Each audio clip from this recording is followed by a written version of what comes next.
Friends, welcome to Soni's vision channel. आज की video के अंदर हम बात करेंगे 5 steps for raising funds for your startups. अगर आप एक बिजनेस कर रहे हो, स्टार्टअप को रन कर रहे हो, तो कैसे आप फंड रेजिंग कर सकते हो। इस वीडियो के अंदर फंड रेजिंग का पूरा ज्ञान देने वाला हूं। वीडियो को एंड तक देख के जाना, एक एक पॉइंट्स को आप लोग नोट डाउन कर लेना। देखिए, फंड रेज जो स्टार्टअप्स करते हैं ना, उनमें कुछ ऐसी क्वालिटीज होती है जो आपके स्टार्टअप और बिजनेस के अंदर होना जरूरी है। जैसे पहली चीज जो इन्वेस्टर देखता है, वो देखता है ये टेक ड्रिवन बिजनेस है या नहीं है। मतलब क्या ये बिजनेस टेक्नोलॉजी की मदद से स्केल कर सकते हैं? ऐसा तो नहीं है। जब जब स्केल करेंगे तब तब मैन पावर बढ़ानी पड़ेगी। अगर आपके बिजनेस के अंदर ये चीज है तो इन्वेस्टर पैसे नहीं लगाएगा। दूसरी चीज जो इन्वेस्टर देखता है, वो देखता है मार्केट साइज। जी हाँ, आपका मार्केट साइज कितना बड़ा है। मार्केट साइज के ऊपर मैं वीडियो के अंदर डिटेल में डिस्कस करूंगा आगे चल के। अभी मैं आपको शॉर्ट में बता रहा हूँ मार्केट साइज होता क्या है। जिस मार्केट के अंदर आप ऑपरेट कर रहे हो, ये ट्रैवल का मार्केट हो सकता है, टेक्नोलॉजी का मार्केट हो सकता है, एजुकेशन का मार्केट हो सकता है। तो आपको बताना पड़ेगा मेरा मार्केट का साइज इतना है, ऐसे मैंने वैल्यूएशंस निकाली है। तीसरी चीज जो इन्वेस्टर देखता है, वो देखता है स्ट्रॉन्ग टीम। आप लोगों की टीम कितनी स्ट्रांग है। अगर आपकी टीम स्ट्रांग नहीं होगी तो इन्वेस्टर पैसे नहीं लगाएगा। चौथी चीज जो इन्वेस्टर देखता है, वो है बर्निंग प्रॉब्लम। जी हाँ, आप क्या प्रॉब्लम कस्टमर की सॉल्व कर रहे हो। अब देखिए, प्रॉब्लम स्टेटमेंट में दो चीजें होती हैं, एक होती है प्रॉब्लम, दूसरी होती है बर्निंग प्रॉब्लम। प्रॉब्लम वो चीज है जिसके लिए हर आदमी पैसा नहीं देगा।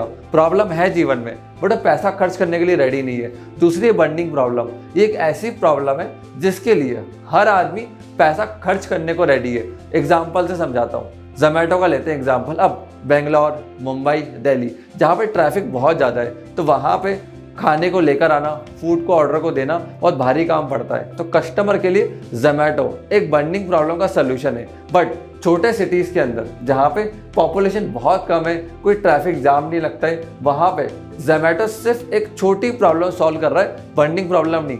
कस्टमर एक्स्ट्रा पे करने को रेडी नहीं है जोमेटो जैसी कंपनीज को। तो ये आपको देखना पड़ेगा कि आपका स्टार्टअप बर्निंग प्रॉब्लम सॉल्व कर रहा है या नहीं कर रहा है। पांचवी चीज जो इन्वेस्टर देखता है, वो देखता है ये मॉडल कितना स्केलेबल है। क्या हम इसको एक बड़े लेवल पे स्केल कर सकते हैं, अदर कंट्रीज के अंदर ले जाके इसका बिजनेस कर सकते हैं। अगर ये मॉडल स्केलेबल है तो इन्वेस्टर डेफिनेटली आपकी कंपनी के अंदर पैसे लगाएगा। अब इन्वेस्टर जो सबसे पहली चीज देखता है, वो देखता है प्रोडक्ट आपकी कंपनी के अंदर। ये तो मैंने 5 क्वालिटीज बताई थी जो होनी चाहिए। पहली चीज, इन्वेस्टर के जाने से पहले आप प्रोडक्ट को देखो कि आप क्या प्रोडक्ट बना रहे हो, कैसे बना रहे हो, उसकी क्वालिटीज क्या है, यूएसपी क्या है। आपका सारा फोकस आपके प्रोडक्ट डेवलपमेंट के ऊपर होना चाहिए, तब जाके इन्वेस्टर उसके अंदर पैसे लगाएगा। जैसे ही आपका प्रोडक्ट रेडी हो जाएगा, उसके बाद हम जाते हैं पिच डेक की तरफ। अब पिच डेक क्या होता है? पिच डेक आपके बिजनेस का ज्ञान होता है। पिच डेक के अंदर बिजनेस की सारी चीज़ें बताई जाती हैं कि आप किस चीज़ का बिजनेस कर रहे हो, कैसे कर रहे हो, problems, solutions, USP, revenue models, plus आपके कॉम्पिटिशन्स क्या है, कैसे आप मार्केट के अंदर एक एंटी बैरियर क्रिएट करोगे। ये सारी चीज़ें आप लोगों के पिच डेक के अंदर आती है। लास्ट चीज जो आपके पिच डेक में होगी, वो होगी टीम। पूरे टीम की क्वालिटीज को और अच्छे से दिखाना कि आपकी टीम कितनी स्ट्रांग है। और देखिए, जैसे आपकी पिच डेक रेडी हो जाएगी ना, उसके बाद आप इन्वेस्टर को पिच करना स्टार्ट कर सकते हो। जैसे ही आपकी पिच डेक रेडी हो जाएगी, आपको चाहिए एक बजट शीट और फाइनेंशियल्स। बजट शीट के अंदर, फाइनेंशियल्स के अंदर आप एक्सेल शीट के ऊपर बनाते हो कि मुझे कितना पैसा चाहिए, कितने टाइम में मैं उसको यूटिलाइज करूंगा। अब ये थोड़ा डिटेल में एक्सप्लेन करता हूँ। देखिए, बजट शीट बनती कैसे है। लेट सपोज आपको एक वीडियो एडिटर हायर करना फंडिंग से, एग्जांपल दे रहा हूँ। उसकी सैलरी है 30,000 रुपये। अब 30,000 इंटू 12 करो, ये हो गया 3,60,000 रुपये। ये एक्सेल शीट में आ जाएगा। अब अगर वीडियो एडिटर आ रहा है तो ऐसा तो है नहीं वो फ़ोन के अंदर एडिटिंग करेगा, उसको सिस्टम चाहिए। तो वहाँ पे नीचे लिखो वीडियो एडिटिंग सिस्टम। अब ये फर्स्ट मंथ का एक्सपेंस है, तो फर्स्ट मंथ में लिखना है। उसके बाद मिसलिनियस एक्सपेंस होंगे, बहुत सारी चीज़ें, सॉफ्टवेयर एक वीडियो एडिटर को चाहिए होते हैं। तो अराउंड 50,000 हमने मिसलिनियस एक्सपेंस लिखा पूरे साल का वीडियो एडिटर का। तो ये टोटल निकल कर आया 3,60,000। 1,00,000 का एडिटिंग सिस्टम जो वन टाइम लेना है, जिसमें डेप्रिसिएशन लगेगा। तो फर्स्ट मंथ में अपना एक्सपेंस हो जाएगा कैपिटल, और नीचे आएगा 50,000 रुपीज़ जो मिसलिनियस एक्सपेंस है। अब अगर अपन को 100 वीडियो एडिटर चाहिए तो 100 इंटू 1,00,000 मतलब 1,00,000 पीसी भी चाहिए होंगे, तो 1 करोड़ का तो पीसी आ गए। और जो 3,60,000 रुपये एक एडिटर की सैलरी है पूरे साल भर की, इसको 100 से मल्टीप्लाई कर लेंगे। अब इसको बहुत देख के बनाना पड़ता है, ध्यान से बनाना पड़ता है, CS की जरूरत पड़ती है जो ढंग से कैलकुलेशन लगाएंगे। फर्स्ट मंथ इतना एक्सपेंस, सेकंड मंथ बढ़ेगा, थर्ड मंथ बढ़ेगा, क्योंकि जब जब कंपनी ग्रो होती है साथ साथ एक्सपेंसेस भी ग्रो होते हैं। और देखिए, जब आप इन्वेस्टर से पैसा लेने जाते हो, अब आप इन्वेस्टर को बोलोगे मेरे को 10 करोड़ चाहिए मेरे बिजनेस के लिए, मेरी कंपनी के लिए, तो इन्वेस्टर कहेगा ठीक है 5 साल की फंडिंग आपको चाहिए, लेकिन 5 साल में आप रेवेन्यू भी तो कमाओगे, कुछ पैसा अर्न भी तो करोगे। तो जितना आपकी आंख से 10 करोड़ और जितना आप रेवेन्यू कमा 5 साल में, एग्जांपल लेते हैं 7 करोड़ रुपए आप रेवेन्यू में करोगे, तो इन्वेस्टर 3 करोड़ रुपए आपकी कंपनी में कैश डालेगा।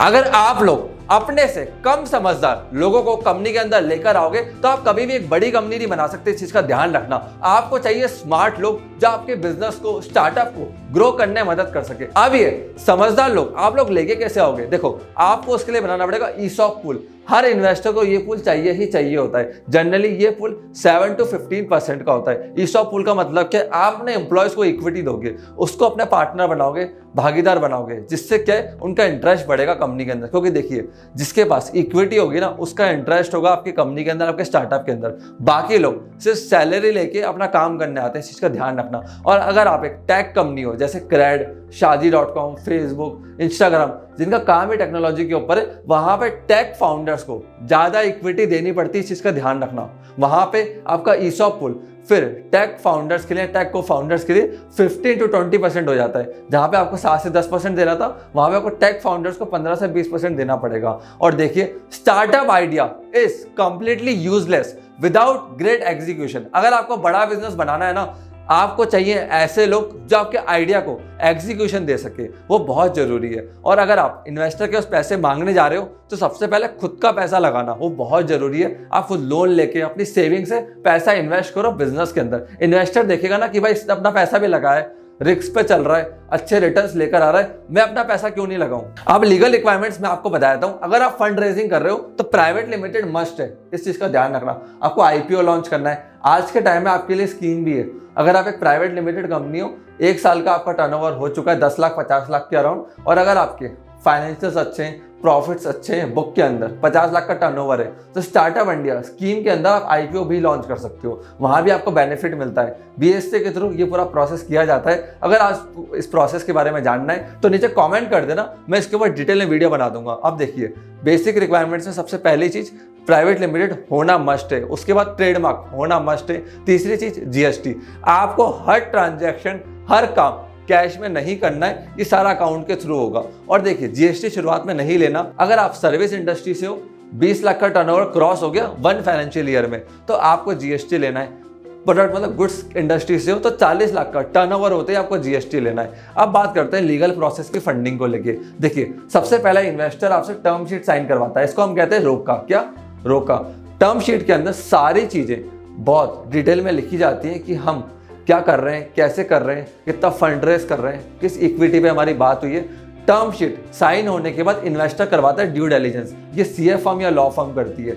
और देखिए, इस चीज का ध्यान रखना, अगर आपने टर्म शीट के अंदर चीजें लिखी हुई हैं कि भाई मेरा 100 करोड़ का टर्नओवर है, ड्यू डिलिजेंस में वो चीजें फेल हो गई, टर्नओवर ही 5 करोड़ का था, वो टर्नओवर्स मिले ही नहीं, जो अपने वादे प्रॉमिस टर्म शीट के अंदर करी वो मिला ही नहीं, तो ड्यू डिलिजेंस की जो लीगल फीस होती है ना, वो इन्वेस्टर आपसे वसूलेगा। मतलब अगर आपने 50 लाख रुपए इन्वेस्टर ने सीए को दिए या लॉयर को दिए ड्यू डिलिजेंस के लिए, तो वो आपको भरने, फंडिंग नहीं मिलेगी आपको, 50 लाख उल्टा भरने पड़ जाएंगे। इस चीज़ का ध्यान रखना। और तीसरी चीज़, जब ड्यू डिलिजेंस में सारी रिपोर्ट सही से बन के आ जाती है, आपकी कंपनी की ऑडिट हो जाती है, उसके बाद साइन होता है शेयर होल्डर एग्रीमेंट, जो इन्वेस्टर आपके साथ साइन करता है। फिर चौथी चीज जो इन्वेस्टर आपके साथ करता है, वो करता है फाइनल फंड ट्रांसफर। मतलब सारे एग्रीमेंट्स हो गए, डॉक्यूमेंट्स हो गए, अब फाइनली इन्वेस्टर आपकी कंपनी के बैंक अकाउंट में पैसा ट्रांसफर कर देगा।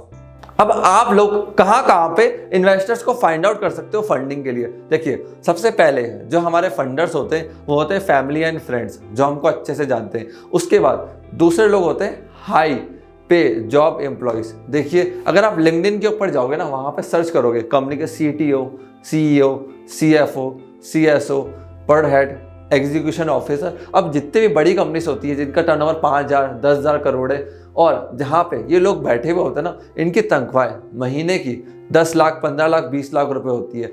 इनके लिए आपके स्टार्टअप के अंदर 15 20 25 लाख रुपए डालना कोई बड़ी बात नहीं है। सिर्फ महीने की एक छोटी सी सैलरी है जो इनके बैंक अकाउंट में फालतू पड़ी हुई है।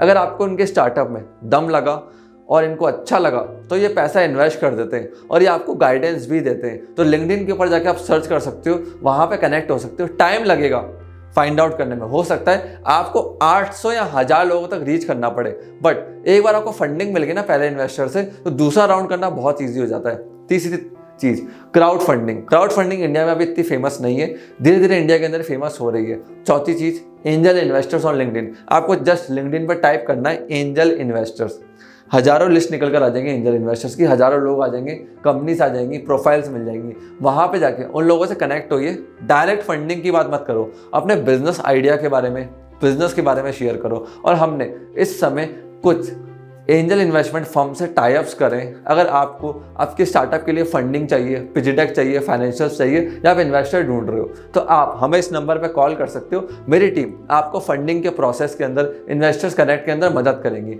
अब चलते हैं 5वें सोर्स की तरफ, यह है गवर्नमेंट स्कीम। देखिए आज के टाइम में गवर्नमेंट्स बहुत सारी स्कीम दे रही है, और इस समय स्टार्टअप इंडिया की 70 लाख रुपए की स्कीम भी आ रखी है, जहां से आप फंड रेज कर सकते हो। आपके स्टार्टअप के अंदर 60 लाख से लेकर 70 लाख तक आप फंड रेज कर सकते हो गवर्नमेंट की मदद से। और आप लोग क्या कर सकते हो, थोड़ा बहुत बिजनेस का सोलोप्रेन्योर चलाया। मैं भी इसी फॉर्मूला के ऊपर बिलीव करता हूं कि पहले बिजनेस को एज अ सोलोप्रेन्योर रन करा, बाद में किसी को फाउंडर को लेकर आए और उसी से इन्वेस्टमेंट भी करा लिया और उसको इक्विटी भी दे दी। उससे क्या होता है, जब उसका लग गया धन तो उसका लगेगा मन। कई बार क्या होता है, हम को फाउंडर को लेकर आते हैं, उनको इक्विटी दे देते हैं, सैलरी दे देते हैं, उससे क्या होता है उनका मन नहीं लगता, बट जिसका धन लगा है उसका मन लगेगा ही लगेगा। बेसिक चीज है जो आपको सीखनी है फंड रेजिंग के लिए। पहली चीज, learn to write cold emails. जी हाँ, आपको कोल्ड ईमेल अच्छे से लिखना आना चाहिए। कोल्ड ईमेल के ऊपर मैंने और वीडियोस बना रखी है, आप मेरे चैनल पे चेकआउट कर सकते हो। दूसरी चीज, क्लैरिटी लेकर आओ आपके बिजनेस आइडिया के अंदर। कई बार मैं ऐसे पिच डेक्स देखता हूँ ना, जिन्हें 50 पन्ने 100 पन्ने की होती है, यूजलेस है। क्लैरिटी लाओ, क्लैरिटी दिखाओ कि क्लैरिटी ये है कि मैं ये कर रहा हूँ और ऐसे करूँगा। क्लैरिटी होना बहुत जरूरी है। ये प्रॉब्लम स्टेटमेंट है और ये उसका सोल्यूशन है। ऐसा तो नहीं 100 प्रॉब्लम आप सॉल्व कर रहे हो, वो बेकार होता है। तीसरी चीज, work on your personality. Founders grooming बोलते हैं, हमारी फर्म भी ये करवाती है, ये बहुत जरूरी होता है। इन्वेस्टर के सामने जाने से पहले फाउंडर्स की ग्रूमिंग करी जाती है, उनको तैयार करा जाता है क्वेश्चंस के लिए, टफ से टफ। जैसे IAS के इंटरव्यू से पहले होता है ना, वैसे ये फंड रेजिंग राउंड से पहले किया जाता है। चौथी चीज, वर्क ऑन पिच डेक। देखो पिच डेक वो चीज़ है जो इन्वेस्टर आपसे मिलने से पहले देखेगा। तो आपकी पिच डेक इतनी कमाल की होनी चाहिए, ऑसम होनी चाहिए ना, कि इन्वेस्टर अगर एक बार पिच डेक को देख ले तो वो डेफिनेटली आपके साथ मीटिंग करे ही करे। एक चीज का ध्यान रखना, funding is not your success, customer money is your success. Funding limited है, कस्टमर के मनी अनलिमिटेड है। मतलब जिस दिन कस्टमर ने आपके प्रोडक्ट या सर्विस को खरीदना चालू कर दिया, एक्स्ट्रा पैसा देना चालू कर दिया, प्रीमियम अमाउंट देना चालू कर दिया और एडवांस पेमेंट देना चालू कर दिया, उस दिन आपकी कंपनी ऑटोमेटिकली ग्रो हो जाएगी। आपको फंडिंग की जरूरत नहीं पड़ेगी। ये फोकस करो, कस्टमर क्यों पैसा देगा, क्यों आपकी कंपनी के अंदर कस्टमर एडवांस से पैसा देके गुड्स एंड सर्विस लेके जाएगा। और देखिए, फंडिंग सब कुछ नहीं होता है, इस चीज का ध्यान रखना। अगर फंडिंग सब कुछ होता ना तो बड़ी कंपनी डूबती क्यों है? क्या उनके पास VC फंड्स नहीं है, फंड्स का एक्सेस नहीं है, बैंक से लोन नहीं ले सकते? फ्यूचर ग्रुप सबको पता है, बिग बाजार क्यों बर्बाद हुआ, ऑपरेशंस ढंग से नहीं करे उन्होंने। वो आपको फोकस करना है। ये मत सोचना कि फंडिंग सब कुछ है, नहीं, फंडिंग सब कुछ नहीं होता है। कस्टमर का मनी, कस्टमर का कोई लाइक कर रहा है, वो सब कुछ है। फ्यूचर ग्रुप, अनिल अंबानी, ये बड़ी बड़ी कंपनीज क्यों बर्बाद हुई? कस्टमर पे फोकस नहीं था। फंडिंग इनके पास थी, कस्टमर पे फोकस नहीं था। तो आज ही कस्टमर पे फोकस करो। सो फ्रेंड्स, मैं आशा करता हूं ये वीडियो आपको पसंद आई होगी। प्लीज इस वीडियो को लाइक करके जाना, चैनल को फटाफट से सब्सक्राइब कर लो, क्योंकि जैसे ही हम ऐसे कमाल की इंफॉर्मेशन वीडियो लेकर आए, आप लोगों को तुरंत उसका नोटिफिकेशन मिल जाए। आपने इस वीडियो को यहाँ तक देखा, हम लोगों ने सपोर्ट दिया, उसके लिए धन्यवाद।